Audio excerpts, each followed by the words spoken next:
नमस्कार. आराधना ग्रुपवर बोलावलेल्या अनेक महान व्यक्तींची ओळख करून देण्याचे व आभार मानण्याचे भाग्य मला ऋताताई व अनघाताईंमुळे लाभले. पण आजच्या आपल्या वक्त्या आहेत खुद्द ऋताताईच. आराधना ग्रुपमध्ये अनेक नवीन सदस्य आलेले आहेत. दररोज ध्यान घेणाऱ्या आपल्या ऋताताई पण किती थोर महान व्यक्तिमत्व आहे हे त्यांना पण कळावे, म्हणून त्यांची ओळख मी आज करून देणार आहे. ऋताताई, तुमची परवानगी आहे हे मानून मी 5 मिनिटं बोलते. ऋताताईंना विद्यासंपन्न आई-वडील लाभल्यामुळे त्यांचे बालपण संपन्न समृद्ध असे होते. त्यांच्या आजीचा त्यांच्यावर प्रभाव होता. त्यांच्या आजी थोर समाजसेविका होत्या. बालपणापासूनच त्यांना कविता लिहिण्याची कला अवगत होती व त्या आता लेखिका व कवयित्री म्हणून प्रसिद्ध आहेत. एम.कॉम, एम.बी.ए, बी.एड, पी.एच.डी असे प्रेरणा देणारे त्यांचे शिक्षण आहे. 17 वर्ष नोकरी केल्यानंतर विविध विषयांवर पुस्तकं लिहिण्याचे काम त्यांनी सुरू केले. नॅशनल व इंटरनॅशनल जर्नल्समधून त्यांच्या 25-30 पेपर्सला प्रसिद्धी मिळाली आहे. त्यांचे विविध वृत्तपत्रांमधून 100 पेक्षा जास्त कविता व लेख प्रसिद्ध आहेत. रिटेल मॅनेजमेंट हे व्यवस्थापनावरील पुस्तक, ऋताच्या कविता या महाराष्ट्र शासनाने प्रसिद्ध केलेला कविता संग्रह, मार भरारी, बुकमार्क ही पुस्तके त्यांची प्रकाशित झालेली आहेत. अखिल भारतीय साहित्य संमेलन सुद्धा त्यांनी गाजवले आहे. आदर्श शिक्षक पुरस्कार, अमर्त्य सेन पुरस्काराच्या त्या मानकरी आहेत. तसेच माननीय मेधा पाटकर, माननीय अच्युत गोडबले, माननीय नितीन गडकरी, प्राध्यापक प्रवीण दवणे, कविवर्य मंगेश पाडगावकर या अशा अनेक दिग्गज व्यक्तींचा सहवास त्यांना लाभला आहे. याबरोबर समाजसेवेचे काम पण तेवढेच महत्वाचे कार्य सुद्धा त्या पार पाडत आहेत. मनाचे श्लोक व गीताईचा प्रसार विविध शाळांमधून त्यांनी केला. तसेच गरीब मुलांसाठी शिक्षण प्रसाराचे काम सुद्धा त्या करत आहेत. असे सप्तरंगी, प्रेमळ, मृदुभाषी व्यक्तिमत्व आपल्याला लाभले, हेच आपले परम भाग्य. ताई आज आपल्याशी स्त्री संत लक्ष्मीबाई परांजपे यांच्यावर संवाद साधणार आहेत. मी पुन्हा एकदा हृदयापासून नमस्कार करून माझे बोलणे थांबवते व ताई काही कमी जास्त झाले असल्यास क्षमस्व. तुमचे कार्य असेच अविरत अखंडित चालू राहावे हीच ईश्वरचरणी प्रार्थना व आम्हाला तुमचे प्रेम व मार्गदर्शन मिळावे हीच प्रार्थना. धन्यवाद. ताई तुम्ही सुरू. सुरेख ओळख करून दिली ताई. माझे जो शब्दच नाही, डोळ्यात फक्त पाणी होतं. शुका सारिखे पूर्ण वैराग्य जाचे, वसिष्ठा परिज्ञान योगेश्वराचे, कवी वाल्मिकी सारिखा मान्य ऐसा, नमस्कार माझा सद्गुरु रामदासा. जय जय श्री रघुवीर समर्थ. नाव मारुतीचे घ्यावे, पुढे पाऊल टाकावे, अवघा मुहूर्त शकून हृदयी मारुतीचे ध्यान. जिकडे जिकडे जाय भक्त, पाठी जाय हनुमंत. राम उपासना करी, मारुती नांदे त्याचे घरी. दास म्हणे ऐसे करा, सदा मारुती हृदयी धरा. आज ओंजळभर मोती सागराच्या किनाऱ्यावरून घेऊन आलीये आपल्या समोर ठेवायला. आज सर्वप्रथम मला कविता आठवली ती अटल बिहारी वाजपेयींची. बाधाएं आती है आए, घिरे प्रलय की घोर घटाएं. बाधाएं आती है आए, घिरे प्रलय की घोर घटाएं. पाँव के नीचे अंगारे, सर पर बरसे यदि ज्वालाएं. निज हाथों से हंसते हंसते आग लगा कर जलना होगा, कदम मिला कर चलना होगा, कदम मिला कर चलना होगा. गेल्या 4 वर्षांपासून असंच आपण एकमेकांच्या हातात हात गुंफून एकत्र चालतो आहोत. आज थोडा परीक्षेचा दिवस आहे. कसं असतं ना की गेल्या 4 वर्षांपासून कुठेही 1 दिवसाची रजा, 1 दिवसाची सुट्टी घेतलेली नाहीये. आणि आज एकदम असं कळलं काय करावं गड्या? पण म्हटलं नाही, ही परीक्षा आपणच द्यायला हवी ना. थोड्या वेळापूर्वी दादांनी फोन केला, की मला खूप ताप भरलाय हो अंगात. म्हटलं दादा आपण आराम करा. पुन्हा कधीतरी आपण घेऊया, हरकत नाही. आणि त्यामुळे आज मी आपल्या समोर उपस्थित आहे. आपण मराठीच्या पेपरची तयारी करावी. रात्रभर अगदी मराठीचा पेपर प्रश्नोत्तर घोकावी आणि दुसऱ्या दिवशी गणिताचा पेपर. अरे, आज तर मराठी होतं आणि मग आपण तो पेपर लिहितोच ना. तशीच आजची स्थिती आहे. जरा काही कमी जास्त असलं तर सांभाळून घ्या. कदाचित कोणी असंही म्हणू शकेल की लता मंगेशकर दीदींचं गाणं आम्ही ऐकायला आलो होतो आणि उषा उत्तपांचा आवाज ऐकावा लागला. पण जे काही आहे ते गोड मानून घ्या, हीच प्रार्थना. लक्ष्मीबाई परांजपे. मला वाटतं ही जी माहिती आहे ती कशी मिळाली याबद्दल मी आधी आपल्याला सांगावं, की माझी मोठी आई म्हणजे माझी आजी उषाताई देशमुख, माझे वडील डॉक्टर प्रभाकरराव देशमुख आणि माझी आई पुष्पमाला देशमुख यांच्याकडून जी काही माहिती मला उपलब्ध झाली त्याच्या आधारावर मी आपल्याशी संवाद साधते. 4 ओळी आधी प्रस्तुत करते. कातळ द्या विहीर खोदीन, कातळ द्या विहीर खोदीन, काटे द्या वाट शोधीन, नव जग शोधण्यासाठी चाकोरीची वाट मोडीन. खरोखर अशी चाकोरीची वाट या माऊलीनं म्हणजे लक्ष्मीबाई परांजपेंनी मोडली होती. 1880च्या दशकात त्यांचा जन्म झाला. अगदी 9 वर्षाच्या होत्या. त्यांच्या वडिलांचं नाव सदाशिवराव पटवर्धन. त्यांना 6 मुली आणि लक्ष्मीबाई या त्यांच्या 3ऱ्या क्रमांकाच्या कन्या. 6 मुली, त्याच्यामुळे दर 2 वर्षांनी एकेका मुलीचं लग्न होत होतं. श्रीधरपंत परांजपे यांचे मित्र गोविंद बळवंत जोशी यांच्या थोरल्या भावाला त्यांची मोठी मुलगी दिली होती.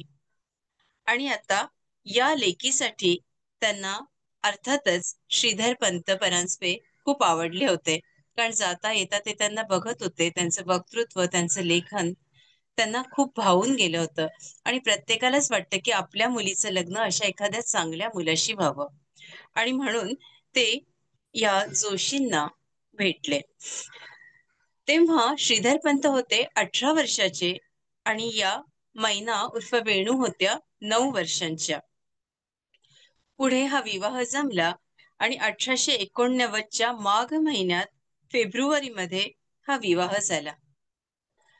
आपल्या लेकीला आम्ही पुढे शिकवणार आहोत, तर कृपया आपण तशी परवानगी द्यावी, कुणीही आडकाठी आणू नये, असे श्रीधरपंतांनी त्यांच्या वडिलांना विनंती केली.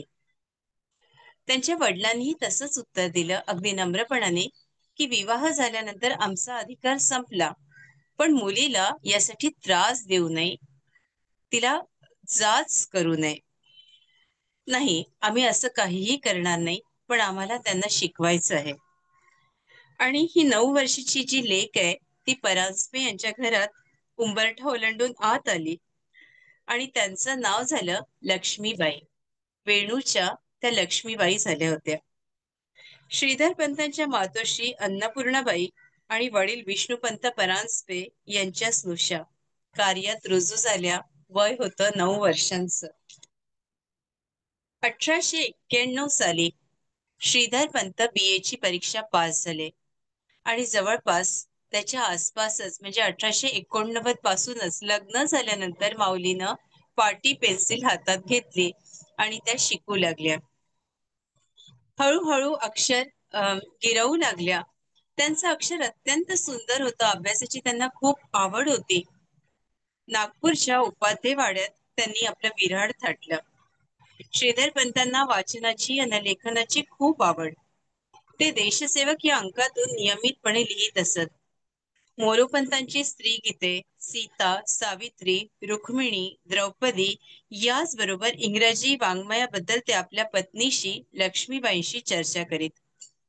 मोरोपंतांच्या केकावलीवर त्यांनी पुढे टीकात्मक ग्रंथही लिहिला.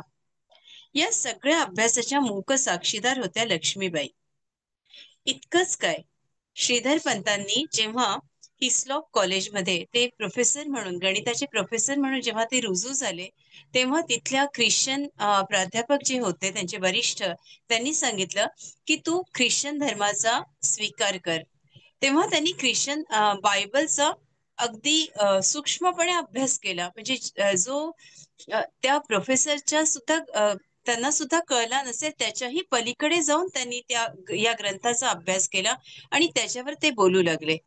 आता त्या लोकांना वाटलं की हे धर्म आता स्वीकारतील आणि मग तसं त्यांनी त्यांना सांगितलं की तुम्ही धर्माचा या प्रचार आणि प्रसार करा आणि तुम्ही हा धर्म स्वीकारा.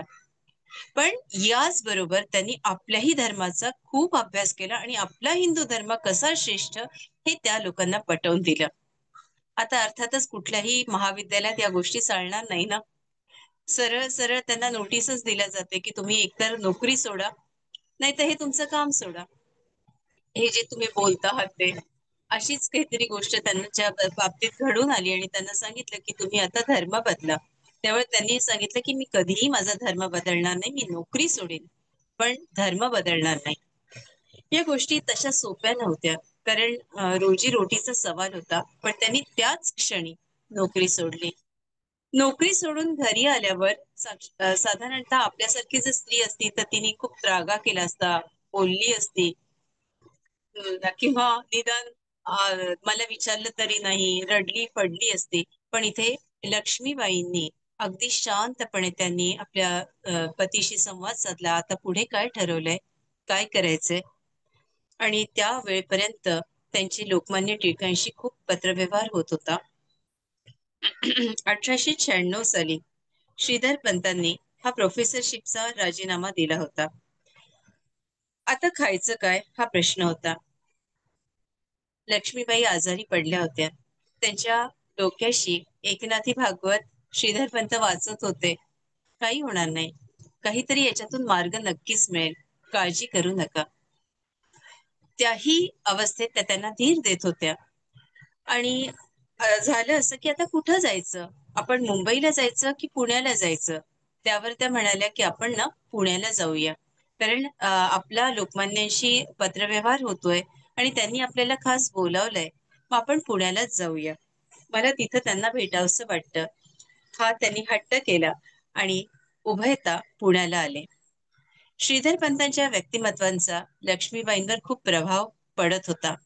आपल्या पतीला अस्खलितपणे संस्कृत बोलता येतं, इंग्रजी बोलता येतं आणि ते खाजगी सचिव होते न्यायमूर्ती रानडेंचे. त्यांनीही संस्कृतचं पठण सुरू केलं. इंग्रजी विषयाचं अध्ययन करण्यासाठी त्यांना मुलींच्या शाळेत इथे नागपूरला घालण्यात आलं होतं. त्या वसतिगृहात राहत रोजीरोटीचा सवाल होता की कुठे खायचं. तर मोरोपंत जोशी यांच्याकडे त्यांच्या भोजनाची व्यवस्था करण्यात आली होती. पुढे नागपूरच्या जुन्या प्रसिद्ध मिशनरी हॉस्पिटलमध्ये राहून त्यांनी प्रसूतीशास्त्राचा अभ्यास केला. इथेच महर्षी कर्वे यांच्या पत्नी बाया कर्वे यांची त्यांची ओळख झाली. महर्षी कर्वे हे श्रीधर पंत परांजपेंचे सख्खे आत्तेभाऊ. पुढे दोघींनी ठरवलं की आपण याच क्षेत्रात कार्य करायचं. अज्ञान, आजार, उपेक्षा यात स्त्री भरडली जात होती. आरोग्याच्या सोयीची वानवा होती. मातृत्व बालपणी स्त्रीवर लादल्या जायचं. वैद्यकीय सेवेचा अभाव असायचा. याच काळात या माऊलीनं अनेक अडल्या नडल्या स्त्रियांना मदत केली. प्रसूतीसाठी घरोघरी जाऊन ही माऊली मोकळं करीत असे, प्रसूती करून देत असे. आजारी असलेल्यांची सेवा करीत असे, बाळंतपण करीत असे. वस्ती वस्तीत ही माऊली काम करत होती. श्रीधर पंतांचंही काम सुरू होतं आणि त्यांचे लेख लोकमान्य टिळकांपर्यंत पोहोचल्यामुळे लोकमान्य टिळकांनी त्यांना आता बोलावलेलं होतं. पुढे लोकमान्यांनी उभयतांना टिळकवाड्यात बोलावलं. न्यायमूर्ती रानडे, धोंडो केशव कर्वे यांच्यासह अनेक मान्यवरांच्या भेटीगाठी होऊ लागल्या.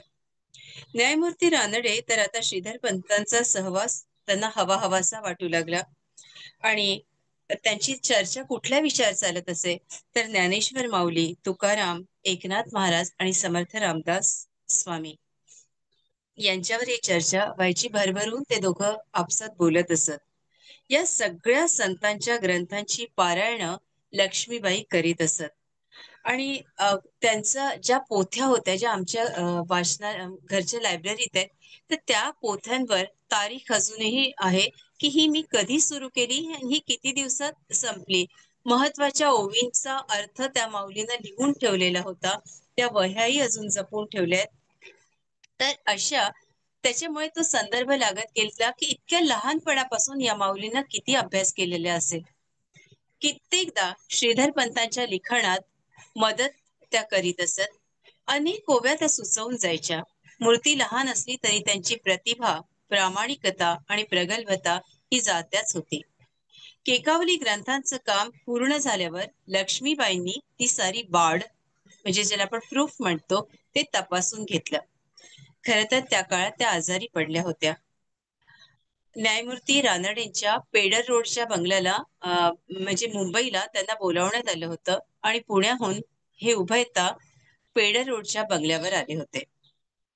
तिथेच निर्णय सागर प्रेसने त्यांना सांगितलं, की हा केकावली हा जो ग्रंथ आहे, हा आता आपण याला प्रसिद्ध करू.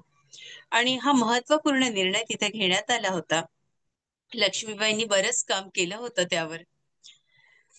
पण लक्ष्मीबाईंच्या आजारपणामुळे श्रीधर पंतांच्या मामांनी त्यांना सांगितलं, की आता हिला कुठंतरी घेऊन जा, हिला थंड हवेच्या ठिकाणी घेऊन जा, हिला हे वातावरण सोसवत नाहीये. आणि मग इथे रोजीरोटीचा पुन्हा म्हणजे अर्थार्जन करणं भाग होतं. आणि मग श्रीधर पंतांनी ठरवलं, की दापोलीला जाऊ आणि तिथे एखाद्या शाळेत आपण नोकरी करू. कल्पना करा, हिस्लॉप कॉलेजमध्ये गणिताच्या प्रोफेसरना आता शाळेत नोकरी करावी. प्रत्येक आव्हान ते स्वीकारत होते. ते या दापोलीला पोचले आणि दापोलीला त्यांनी एका शाळेत शिक्षकाची नोकरी स्वीकारली. आता लक्ष्मीबाईंची प्रकृती ही पण थोडी चांगली झाली होती आणि दिवस रात्र लक्ष्मीबाई श्रीराम जय राम जय जय राम असं जप करीत असत. त्या स्वभावानं अत्यंत मृदू, मोठ्या मनाच्या, दुसऱ्याच्या मनाचा विचार करणाऱ्या, त्यांना कधी कोणी चिडलेलं, रागावलेलं, संतापलेलं असं बघितलेलं नाही. श्रीधर पंत मात्र उग्र स्वभावाचे, थोडे तापट असे होते. पण माझ्या आईने जी मला आठवण सांगितली, की जेव्हा हनुमानगडावर आई 7च वर्षाची होती, तेव्हापासून आई हनुमानगडावर यायची. तर आई म्हणायची, की बाबा जर चिडले असेल तर मोठ्या आई आपल्या कुटीच्या बाहेर यायच्या आणि फक्त उभ्या राहायच्या. त्याच क्षणी बाबा थंड झालेले असायचे आणि आपल्या आश्रमात आत निघून जायचे. लक्ष्मीबाईंचा चेहरा हा गोल आणि बोलका असा होता. डोळे खूप बोलके होते त्यांचे. केस गुडघ्याच्या खाली आणि खूप मुलायम होते. सडपातळ असं शरीरयष्टी होती. मोठं कुंकू त्या रेखायच्या. अत्यंत मृदू, समोरच्या व्यक्तीच्या काळजाचा ठाव घेणाऱ्या. चालत सुंदर, सोज्वळ, सेवाभावी वृत्ती, सकारात्मकता, सहजता आणि सरस्वती देवीची कृपा.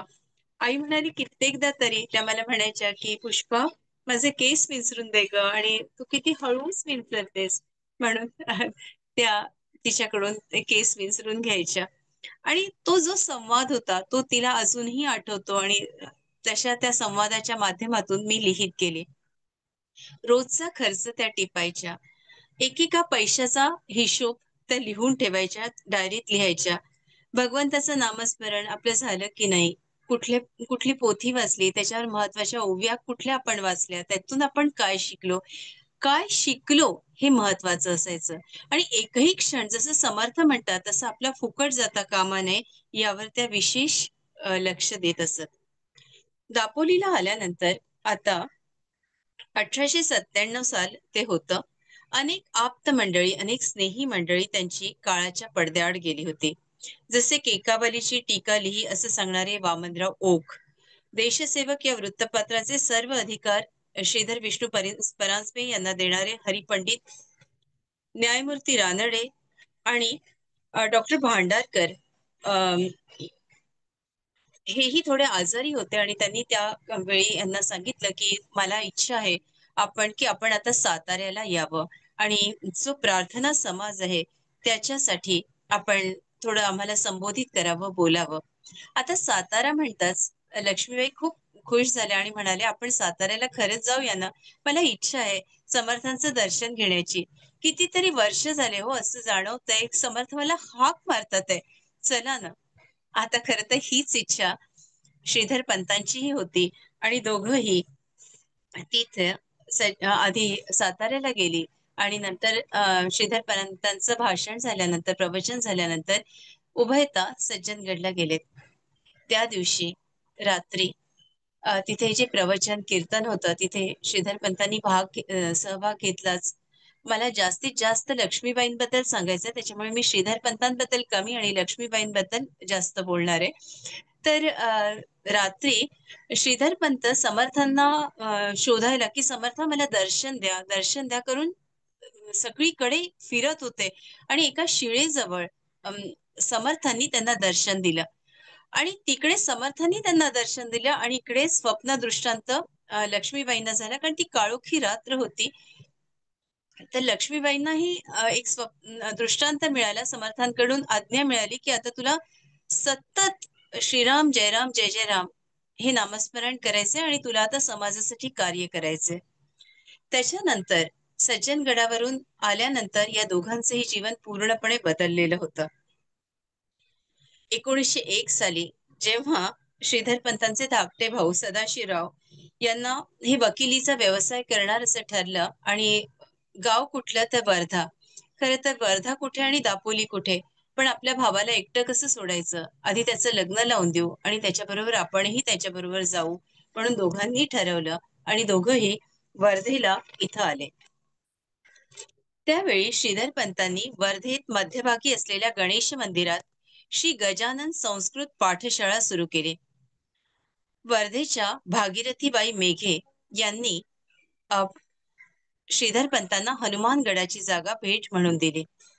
आता मोठ्या प्रमाणावर ते प्रवचन आणि कीर्तन करत होते. वैदिक घराण्यातील सगळ्या शास्त्री पंडितांची मदत घेऊन संस्कृत मधील शंकराचार्यांची स्तोत्रे, भर्तृहरीची शतके, भागवत पुराण, महाभारतातील विदुर नीती, नारद नीती, मार्कंडेय पुराण, विष्णू पुराण, पद्म पुराण या व्यतिरिक्त वेद आणि उपनिषद हे सगळंच मुलांना यायला हवं म्हणून हे म्हणजे आपल्याला कल्पना येईल की हे सिलेबस केवढं मोठं होतं अभ्यासक्रमाचं. हे सगळं मुलांना यायला हवं याच्यासाठी त्यांनी तिथे केंद्र सुरू केलं होतं. तिथे त्यांनी एक अध्यापन म्हणा पाठशाळा सुरू केली होती आणि जेवढे जे पंडित लोक होते त्या सगळ्यांना एकत्रित केलं होतं.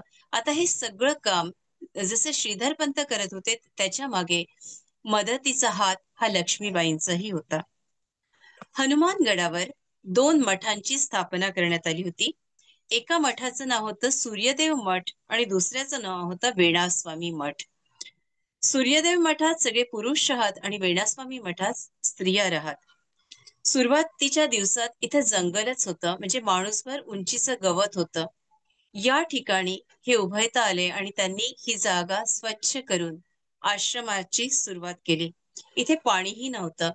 विहिरीतून विहिरीतून म्हणजे खूप पलीकडून पाणी आणावं लागायचं. मग आपण विहीर खोदावी, पण विहिरीला काही पाणी लागेना. मग अशा वेळेला काय व्हावं, काय करावं? तर लक्ष्मीबाई या अं, यांनी उपासना सुरू केली.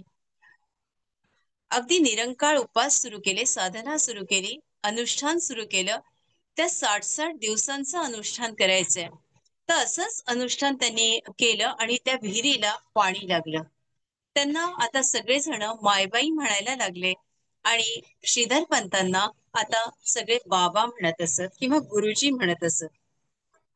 सर्वप्रथम इथे मारुतीरायांची स्थापना झाली आणि नंतर इथे एक ओटा बांधून साधनेला सगळी मंडळी बसत असत. वर्धा शहरात मायबाईंची मठात म्हणजे मायबाई आता काय काम करत होत्या लक्ष्मीबाई त्यावर थोडासा प्रकाश टाकण्याचा प्रयत्न करते की हा जो वेणू मठ होता त्या काळात कल्पना करा जेव्हा जातीपातींचा खूप विचार केला जायचा. इथे जातीपातीला कुठेही स्थान नव्हतं. सगळ्या जातीच्या जमातीची मंडळी इथं एकत्र येत आणि या सगळ्यांना भजन, प्रवचन, कीर्तन या लक्ष्मीबाई अर्थातच मायबाई करीत शिकवत असत. म्हणजे त्यांनी साक्षरतेचे धडे तर दिलेच, पण भजन, कीर्तन, प्रवचन कसं करायचं हे सुद्धा त्या स्त्रियांना त्यांनी शिकवलं. जातपात मानल्या जात नव्हती आणि प्रेमानं जो जो येत असे त्यांना त्यांना इथं आसरा मिळत असे. आईंनी या सगळ्या स्त्रियांना साक्षर केलं. सगळ्यात महत्वाची गोष्ट म्हणजे त्यांचे संघ तयार केले, की कोणी कुठलं काम करायचं, कुठली जबाबदारी घ्यायची, त्यांच्यावर ती जबाबदारी सोपवल्या जात होती. आणि इथं वृद्धाश्रम सुरू झालं. अनेक मंडळी ज्यांना कोणी नव्हतं अशी मंडळी इथे आता येत होती आणि हनुमानगडात आश्रमात वास्तव्याला राहत होती. इथे एक तर कुष्ठरोगी होते, त्यांचं कोणीच नव्हतं आणि त्यांच्या लोकांनी त्यांना कोणीच नव्हतं म्हणजे लोकांनी त्यांच्या टाकून दिलं होतं आणि शेवटपर्यंत आईंनी त्याची सेवा केली. माझा मुलगा आहेस तू आणि मुलाची कशी सेवा करतो, तोच भाव या माऊलीचा होता. केवळ त्यांच्याच बाबतीत नाही, तर गडावर जी जी मंडळी येत होती ती सगळी मायबाईंची लेकरच होती. त्याच मातृत्वानं, त्याच प्रेमानं मायबाई सगळ्यांची जपणूक करत, सगळ्यांना खाऊ घालत. इथं गोमा मेश्राम नावाचा एक हरिजन आपल्या 8 मुलांना घेऊन आला. ती वेळ संध्याकाळची होती. म्हणाला की सकाळीच बायकोला पेटवलं, आता ही पोरं मी कुठं घेऊन जाऊ, मला तुमच्याशिवाय कोणी दिसलंच नाही. माऊलीनं बाबांकडे बघितलं. बाबा म्हणाले, इथं राहा, काही हरकत नाही. कल्पना करा तो फक्त काळ की त्यांना कुठलीही नोकरी नाही, चाकरी नाही, प्रवचन कीर्तनातून काय मिळतं हो, काहीच नाही. आणि अशा वेळेला इतकी मंडळी तिथं कशी राहत होती ह्याचाही थोडा खुलासा करते. तर ही 8 मुलं घेऊन ते गोमा नावाचे जे हरिजन दादा होते ते इथं आले आणि त्यांच्यासाठी बाबांनी पहिली शाळा सुरू केली. म्हणजे पहिली शाळा ही वर्धेत सुरू झाली आणि तेही हनुमानगडावर श्रीधरपंत परांजपेंनी सुरू केली. लक्ष्मीबाई, मायबाई सगळ्यांच्या पोटापाण्याची व्यवस्था बघत. लेखनातून आणि प्रवचनातून अर्थार्जन शक्य नव्हतं. जरी केकावलीच्या अनेक आवृत्त्या प्रसिद्ध झाल्या होत्या तरीही.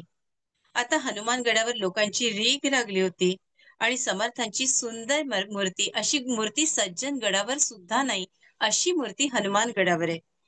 नागपूरचे खंडेरावजी पारळकर यांनी तयार केली. ही मूर्ती तयार झाल्यावर मंदिर उभारण्यात आलं आणि मठाची जबाबदारी आता जाणाऱ्यांचा वाढणारा ओघ याच्यासाठी बाबांनी आईंना सांगितलं की आई, समर्थांनी जशी भिक्षा मागायला सांगितलंय, व्यवस्थापनाचं हे एक टूल आहे ना भिक्षा मागणं, तशी आता आपल्याला मागावी लागेल. आणि मायबाई एक रेंगी घेऊन, कारण वर्धा ते हनुमानगड हे खूप अंतर आहे, जवळपास 2 म्हणजे त्यावेळेला तो जो रस्ता, ती जी साधनं काहीच नव्हती आणि मायबाईंना काही त्रास व्हायचा. दिवसभर काम करून त्यांना उभं राहावं लागायचं ना. मायबाईंच्यासाठी एक म्हणजे ज्याला आपण रेंगी म्हणतो, ती रेंगी बोलावण्यात यायची आणि त्या रेंगीत मायबाई बसून भिक्षा मागायला जात. कोणी 1 आणा टाकला तरी चालेल, कोणी 2 आणे टाकले तरी चालेल. माईबाई अशा तऱ्हेनं जी सुखी भिक्षा असायची, म्हणजे गहू, तांदूळ अशी, तशी त्या गोळा करून आणत असत. हिवाळ्यात आणि उन्हाळ्यात ही भिक्षा मागितली जायची आणि पावसाळ्यात मात्र कोणीही बाहेर पडत नसत. हरिजन मंडळी आता प्रचार आणि प्रसार करू लागली. नागपूर, अकोला, रायपूर आणि पुणे इथे आश्रम स्थापन झाले आणि या आश्रमातून सुद्धा हेच कार्य पुढे होत होतं. हनुमानगडावर 10,000 पुस्तकांचं वाचनालय सुरू झालं आणि मंडळी आता इथे ज्ञानार्जन करू लागली. बाबांची जी तत्वज्ञान होतं, जी शिकवणूक होती त्याचा थोडासा उल्लेख करते, की बाबा म्हणत, जसे मुलांच्या मुंजी करतात, तशा मुलींच्याही मुंजी व्हायला हव्या आणि माझ्या आजीची मुंज झाली होती. तर त्या काळी त्यांनी मुलींच्याही मुंजी केल्या होत्या. कुंकू, बांगड्या विधवेनं घालायला हव्या. अ, कुठेही वपन करू नये. बालविवाहास त्यांनी बंदी केली होती. स्त्री शिक्षण कसं द्यायचं याच्यासाठी त्यांच्या योजना त्यांनी अंमलात आणल्या होत्या आणि हे सगळं काम बाबा करत होते. याच वेळेला अनेक क्रांतिकारक, कारण तेव्हा देश पारतंत्र्यात होता, अनेक क्रांतिकारकांना मदत करण्याचं काम गुप्तपणे हनुमानगड करत होतं. उल्लेख करते डॉक्टर पांडुरंग सदाशिव खानखोजे यांचा. अनेक जे क्रांतिकारी होते ते साधूच्या वेशात यायचे. इकडून वर्ध्याच्या पोलीस स्टेशनहून पोलीस आपला वेश बदलून या हनुमानगडावर येत. कित्येकदा बाबांच्या ट्रंकेची, त्यांच्या आश्रमाची झडती घेतल्या जायची, की यांनी काय लपवलंय, कोणाला आणलंय, ही माहिती काढल्या जायची. पण सगळेच भगव्या कपड्यात असायचे. असो, अशा पद्धतीनं मला असं वाटलं, की हाही उल्लेख आपल्यापर्यंत पोहोचवावा, की त्या काळात या दोघांनी कशी देशासाठी मदत केली होती. त्यांच्या सगळं जेवणाचं काम अ, हे सगळं मायबाई करायच्या.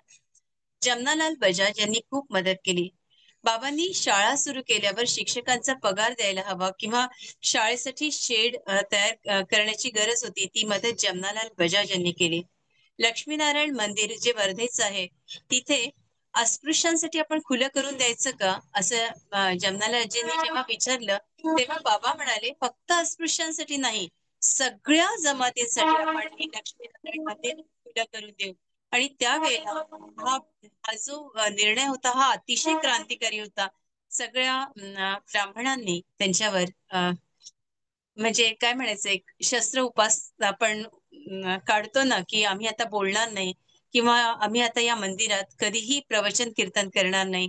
तर त्यावेळेला महिनाभर प्रवचन आणि कीर्तनाची सेवाही बाबांनी दिली, की ठीक आहे, हा निर्णय योग्य आहे, हा मला पटतो, हा पटतो म्हणजे मी ही करणारच.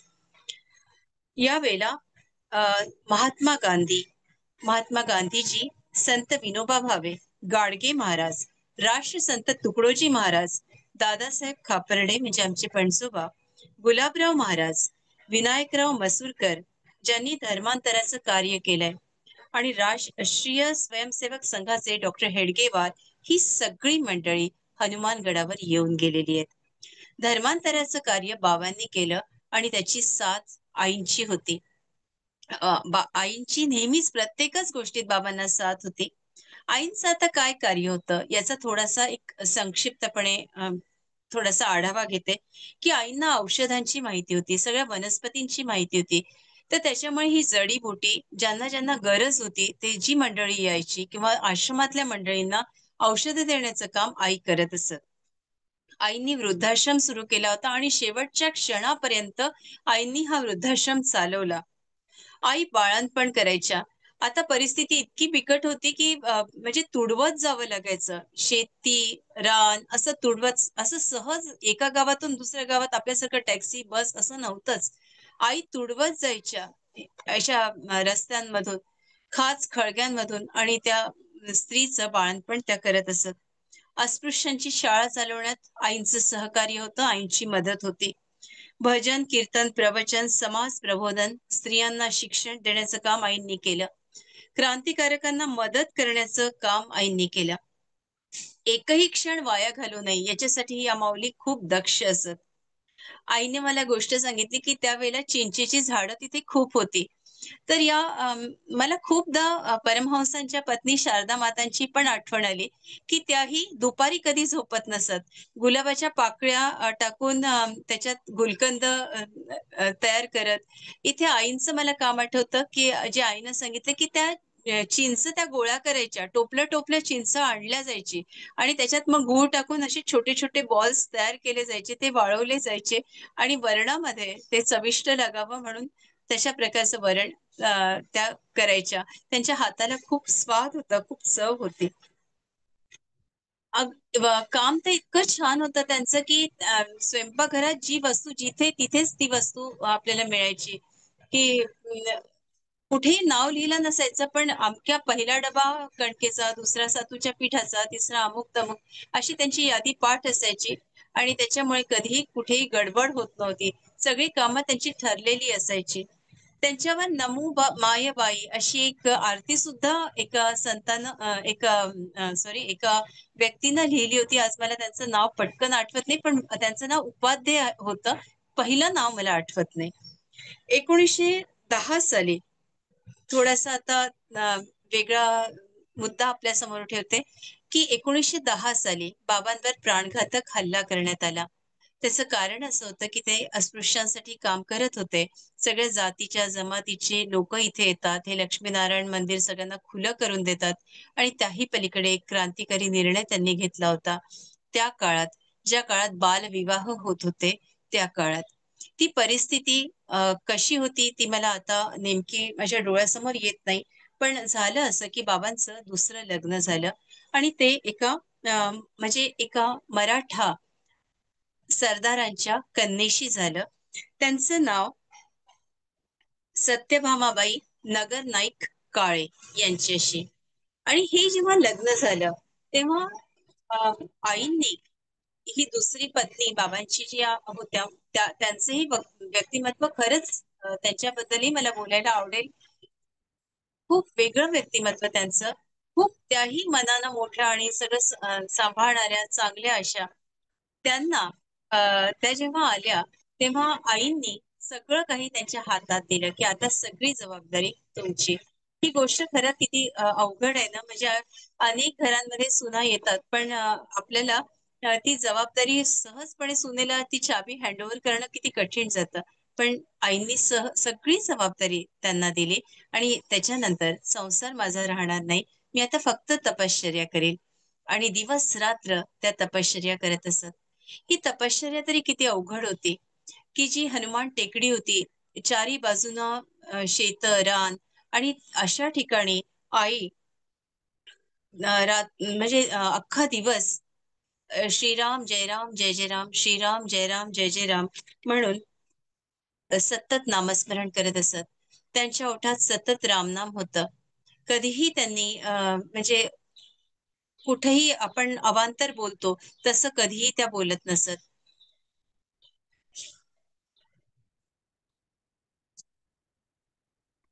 83 वर्ष बाबा जगले आणि बाबांनंतर पुढे त्या 10 वर्ष जगल्या. बाबांनी आपल्या मृत्यूपत्रात सगळे अधिकार हे लक्ष्मीबाईंना दिले होते, मायबाईंना दिले होते. आईंना जी मुलं झाली म्हणजे ज्या दुसऱ्या सत्यभामाबाई ज्या होत्या, माई होत्या, त्यांना जे मुलं झाले 6 मुलं.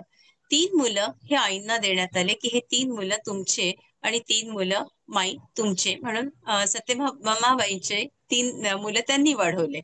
अशी ही 6 मुलं आणि आता मुलं कर्तबगार आहेत, मोठ्या-मोठ्या जागेवर आहेत. तर आता हनुमानगडाची जबाबदारी ही मुलं चालवतील आणि या मुलांनी खरंच परांजपे हे घराणं इतकं मोठं आहे, की एका पिढीनं दुसऱ्या पिढीला हे ज्ञान, वैराग्य आणि हा जो मनाचा मोठेपणा आहे, हा एका पिढीनं दुसऱ्या पिढीला दिला आणि आता ही सगळी कामं ही जी मंडळी होती परांजपे घराण्यातील ही करू लागली होती.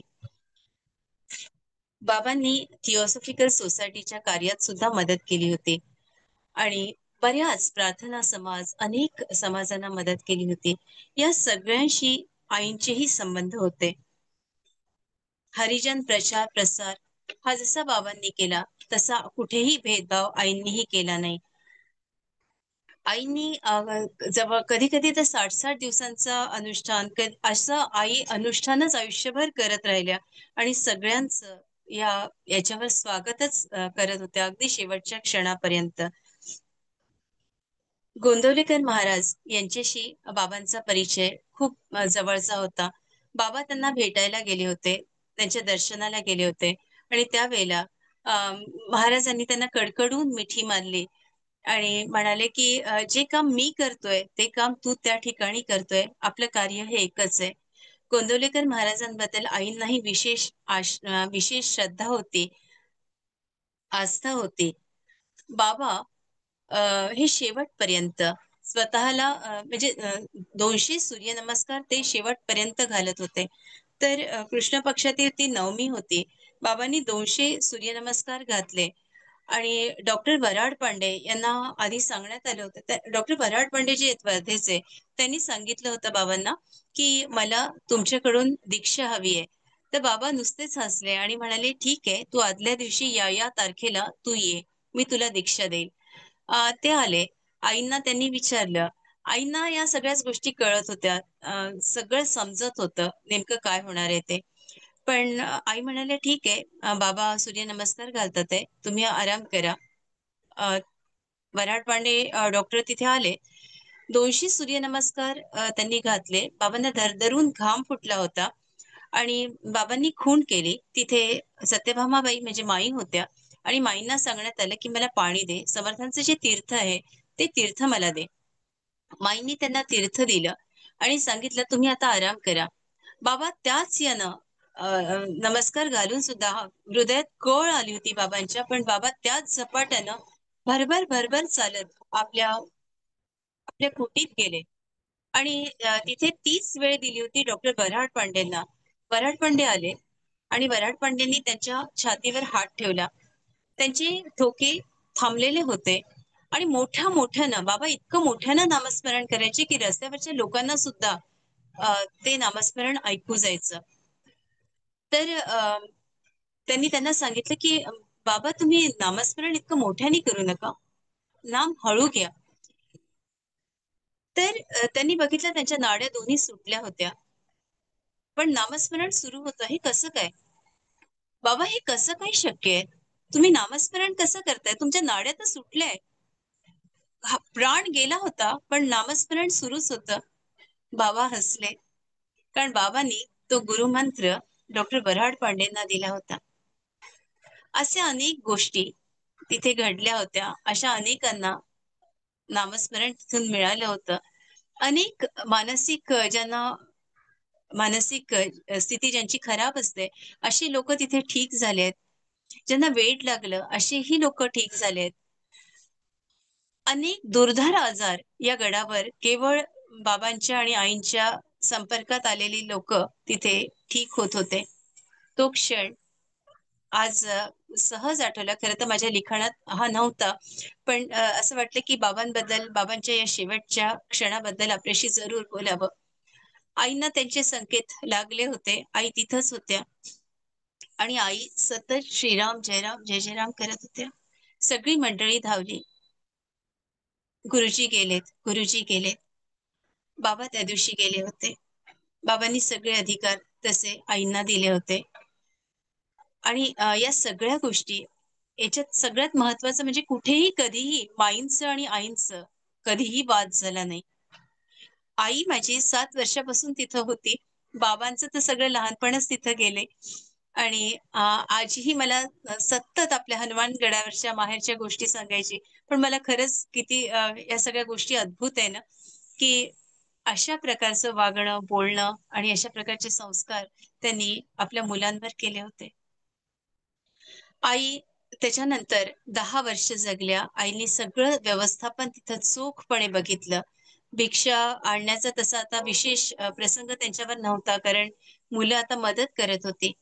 आईंना आई थोडं कुठेतरी पडल्या होत्या, लागलं होतं.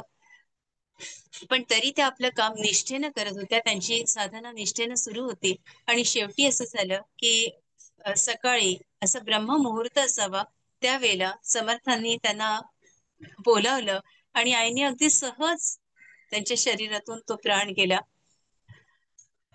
4 ओळी त्यांच्यासाठी प्रस्तुत करते, की फुलं आणि सुवास उधळणारं प्राजक्ताचं झाड खरंच खूप श्रीमंत असतं. फुलं आणि सुवास उधळणारं प्राजक्ताचं झाड खरंच खूप श्रीमंत असतं. स्वतःसाठी काही राखून जगावं हे जराही त्याला ठाऊक नसतं. असंच प्राजक्ताचं झाड म्हणजे मायबाई, अर्थात लक्ष्मीबाई परांजपे होते. मी त्यांना दंडवत प्रणाम करते आणि आशीर्वाद मागते, की त्यांचं चरित्र त्यांनी माझ्याकडून लिहून घ्यावं. आज बदली खेळाडू म्हणून मी आपल्या समूहात आलेले आहे. खरं तर अगदी 1 तासाचाच मला वेळ मिळाला आणि 1 तासात जे काही बोलवते धनी आहेत, ते समर्थ आहेत, मायबाई आहेत. मी इथेच आपली रजा मागते. आपल्याला काही बोलायचं असेल, संवाद साधायचा असेल, तर आपण साधू शकता. मी माझा ऑडिओ बंद करते. जय श्रीराम. काही जर चूक झाली असेल, तर ही माझी आणि जे बोलावून घेतलं ते समर्थांनी. सद्गुरु चरणी सगळं अर्पण. जय श्रीराम. तुम्ही एवढ्या कमी वेळात पण एवढं छान सांगितलं ना, की काही काही प्रसंग उभे राहिले डोळ्यासमोर. खूपच सुंदर, खूप छान. धन्यवाद ताई. ताई खूप छान बोललात ताई. ऐकत राहावंसं वाटतं. ऐकतच राहावंसं धन्यवाद. वाटतं. मी हो. बोलते. धन्यवाद. तुमच्यासारखं वक्तृत्व मला बोलता नाही येत जास्त, पण खूप छान. आणि 1 तासात एवढं छान भाषण केलं. कमाल आहे, एकदम कमाल. आणि बाई, तुमच्यासारखे गुरु आम्हाला मिळाले ना, हे आमचं धन्यवाद. आम्ही धन्यवाद मानतो. आणि खूप शेवटी शेवटी मला तुमच्यासारखे गुरु मिळाले. मला खूप धन्यवाद मानते तुमचे सगळ्यांचे.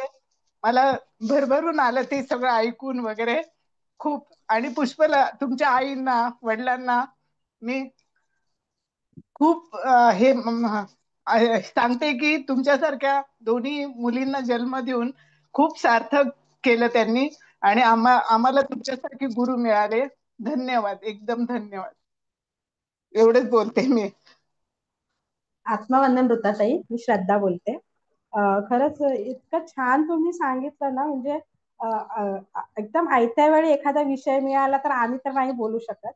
पण खरंच तुम्ही इतकं छान सांगितलं मायबाईंबद्दल, जे माहित नव्हतं आतापर्यंत परांजपे कुटुंबांबद्दल. तर ते खूप छान ऐकायला मिळालं, छान वाटलं.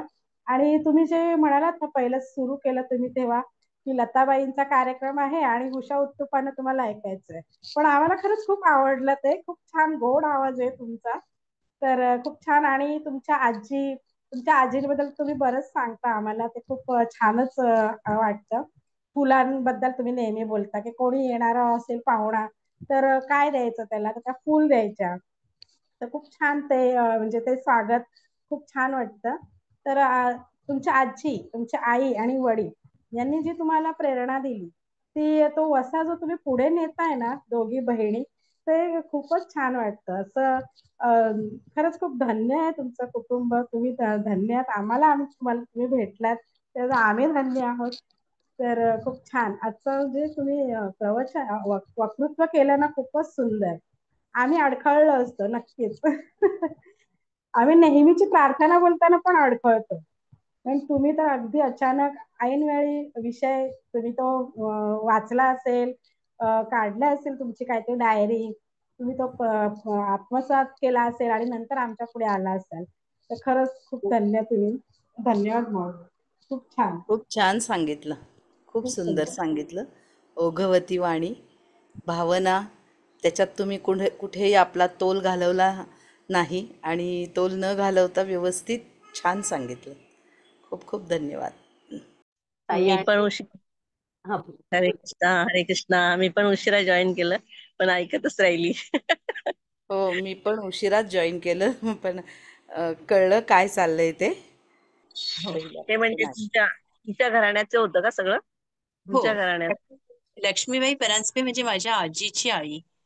अरे हा वा. हा हा, पणजी पणजी. म्हणूनच ते ऐकायचंय पुन्हा, कारण आम्हाला नंतर नंतर ते लागत गेला त्याचा आहे, कारण मी पण उशिराच जॉईन झाले, त्यामुळं ते मला हवंय म्हणजे पुन्हा एकदा अ, नाव ऐकलं मी. ऐकायला. मी पण म्हणजे परांजपे नाव ऐकलं, मग समजलं की हा. भावनिकदृष्ट्या भावनिकदृष्ट्या तुम्ही खूप म्हणजे छान सांगितलं खरं तर. मग अशा अर्थाने मी म्हटलं की कुठेही तोल जाऊ न देता, भावनांचा ओघळ जाऊ न देता आपण छान विवेचन केलं, अवधानी कंट्रोल ताई, खूप केलं. अवधानी ताई बोलायचंय ना. ताई, बदली बोला. खेळाडू आहे, पण एक्सपर्ट खेळाडू म्हणून तुम्ही एकदम पटाईत झालेले आहेत. सगळ्या ह्याच्यापेक्षाही पटाईत झालेले आहेत. धन्यवाद.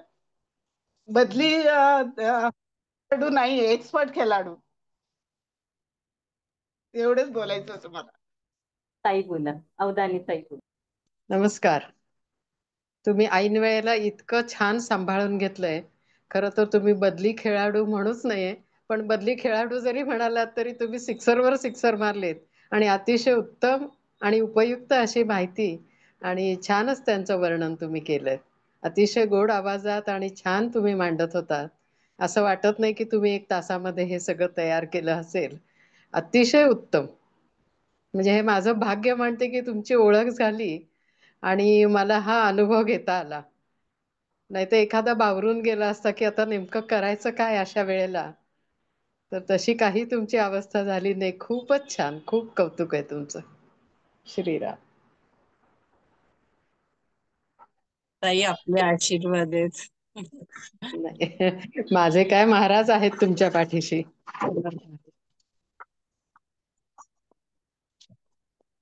ताई बसलीस? हा, ताई परत परत आम्हाला ऐकायला आवडेल तुम्हाला कुठल्या तरी वेगळ्या विषयावर. नक्की नक्की. बरोबर आहे, बरोबर आहे. पुन्हा पुन्हा ऐकावं असं वाटत होतं. संपूच नाही. वेळ कसा गेला कळलंच नाही. पुन्हा आम्हाला ह्या गोष्टी सांगा, ऋताताई. नक्की सांगेल. धन्यवाद. सगळ्यांना धन्यवाद देते आणि इथेच आपली रजा मागते. जय श्रीराम. उद्या याच जय वेळेला भेटूया.